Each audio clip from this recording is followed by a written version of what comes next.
Indeks harga saham gabungan tiba-tiba anjlok tajam hingga 3,8% dalam perdagangan sesi pertama di awal pekan 27 Oktober 2025. Dalam hitungan menit, pasar saham tanah air kehilangan kapitalisasi hingga 639 triliun rupiah.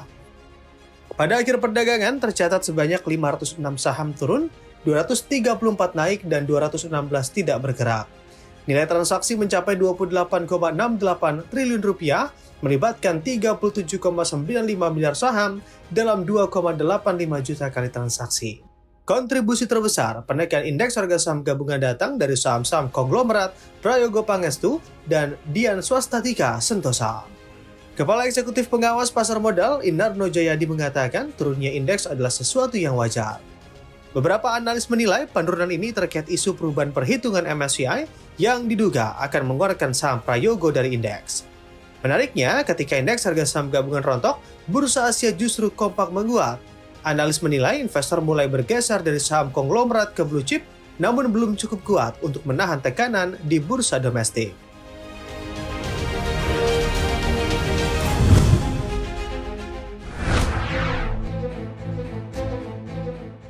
Menteri Keuangan Purbayudisa Dewa berencana menerbitkan peraturan Menteri Keuangan untuk melarang impor pakaian bekas ilegal yang dijalankan para mafia. Aturan ini akan memperkuat Permendak Nomor 40 Tahun 2022 yang sudah melarang masuknya pakaian bekas dari luar negeri. Purbaya menegaskan yang akan dilarang hanya pakaian bekas ilegal, sementara produk thrifting yang dibuat di dalam negeri tetap diperbolehkan beredar. Dalam aturan baru nanti, impor ilegal akan dikenai sanksi berat, mulai dari pemusnahan barang, denda, hukuman penjara, hingga masuk daftar hitam seumur hidup. Purbaya menyebut aturan ini akan terbit dalam waktu dekat untuk melindungi industri tekstil nasional dan menjaga ekonomi domestik.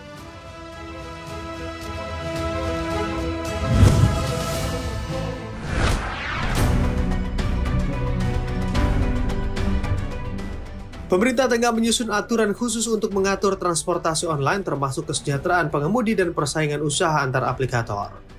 Menteri Sekretaris Negara Prasetyo Hadi menyebut aturan tersebut masih dalam tahap pembahasan dan akan diterbitkan dalam bentuk peraturan presiden dalam waktu dekat.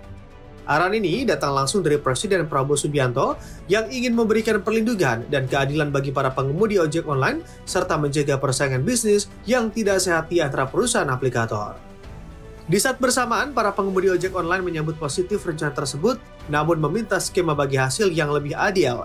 Ketua Garda Indonesia Igun Wicaksono mendorong pembagian hasil 90% untuk driver dan 10% untuk aplikator. Mereka juga menuntut kepastian status kerja, batas potongan biaya, serta jaminan sosial seperti BPJS, THR, dan cuti. Pengemudi berharap Perpres yang akan diterbitkan Prabowo dapat memberi kepastian hukum dan meningkatkan kesejahteraan pekerja transportasi digital.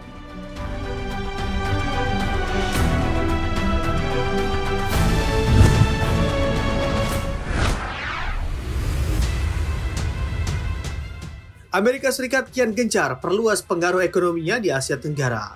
Presiden Donald Trump menandatangani sejumlah kesepakatan dagang dan mineral krusial dengan 4 negara ASEAN, Thailand, Malaysia, Kamboja, dan Vietnam. Melalui kesepakatan ini, Washington menawarkan penurunan tarif hingga 0% untuk sejumlah produk ekspor dari keempat negara tersebut. Langkah ini dianggap sebagai upaya Amerika mengurangi ketergantungan dari China yang saat ini memperketat ekspor teknologi pemurnian rare earth. Malaysia juga berjanji tak akan melarang atau membatasi ekspor mineral langka ke Amerika Serikat.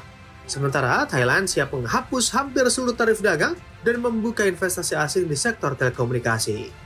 Kesepakatan ini juga mencapai nilai fantastis. Thailand bakal membeli 80 pesawat buatan Amerika Serikat dengan nilai hampir 19 miliar dolar, serta energi senilai 5 miliar dolar per tahun.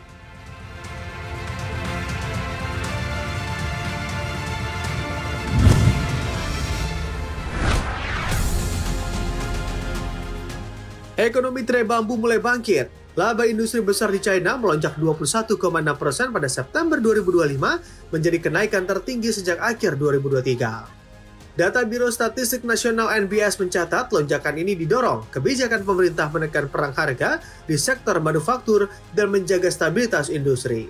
Sektor teknologi tinggi menjadi bintang dengan laba naik hampir 27%. Sementara manufaktur secara keseluruhan tumbuh 9,9%. Namun tidak semua cerah, sektor pertambangan justru anjlok 29% akibat harga komoditas yang melemah. Meski laba industri pulih, ekonomi China masih menghadapi tekanan besar.